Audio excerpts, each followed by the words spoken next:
न्यायालय राहुलचे पुन्हा कान उपटणार? सात्यकी सावरकर यांच्या याचिकेची पुण्यात सुनावणी। स्वातंत्र्यवीर सावरकर यांच्या बदनामीचा राहुल गांधींवर आरोप। सौर ऊर्जा प्रकल्पासाठी 11,000 झाडांचा बळी। बुलढाणा जिल्ह्यातील तळणी गावातील धक्कादायक प्रकार। मुंबई गोवा महामार्ग खड्डेमय। उद्धव गटाचं सिंधुदुर्गात आंदोलन। मुख्यमंत्री घेणार गणेशोत्सव सुरक्षेचा आढावा। राज्यातील पोलीस दलासोबत गृहमंत्र्यांची महत्त्वपूर्ण बैठक। महायुतीत असूनही अजित पवारांकडून दिशाभूल। स्वातंत्र्य दिनी मांस विक्री बंदी। काँग्रेस सरकारकडूनच। मांस विक्री बंदीचा निर्णय 1988चा। कृष्ण जन्मोत्सव आणि स्वातंत्र्य दिन एकत्र आल्यानं यंदा कठोर अंमलबजावणी। राज्य सरकारचा खुलासा। नागरिकत्वाचा पुरावा म्हणून आधार कार्ड स्वीकारता येणार नाही। सर्वोच्च न्यायालयाची महत्त्वाची टिप्पणी।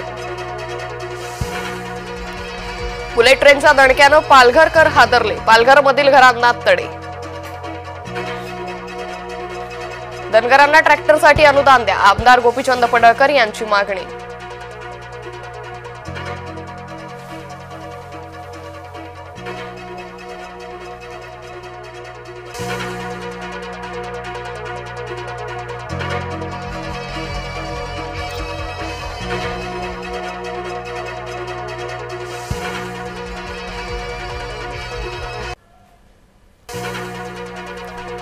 आक्रमक जैन नरमले। जैनांनी मंदिराचे मुख्य दरवाजे लावून घेतले। मराठी माणसाच्या आंदोलनामुळे जैन मंदिर बंद।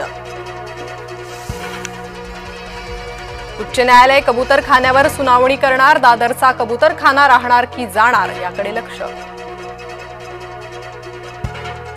मांस विक्री बंदीचे अनेक पालिकांकडून आदेश। कल्याण डोंबिवली महापालिकेसह नागपूर आणि मालेगावातही 15 ऑगस्टला मांस विक्री बंद। काँग्रेसनं राज ठाकरेंना झटकले। राज उद्धव एकत्रीकरणावर काँग्रेस गप्पच। लोकांच्या मनात आहे तेच होईल। मनसेसोबतच्या युतीबाबत आदित्य ठाकरेंचं वक्तव्य। विजय वडेट्टीवार यांचा मात्र एकला चलो रेचा नारा। आगामी स्थानिक निवडणुका स्वबळावर लढू द्या। वडेट्टीवार यांचा नेतृत्वाकडे आग्रह। वर्दी अंगावर चढवली की परमेश्वर होतो काय? मुंबई उच्च न्यायालयानं पोलिसांना खडसावलं। देशभरात घरोघरी राष्ट्रध्वज उभारणीला सुरुवात। स्वातंत्र्य दिनासाठी राष्ट्रध्वज बनवण्याची लगबग सुरू।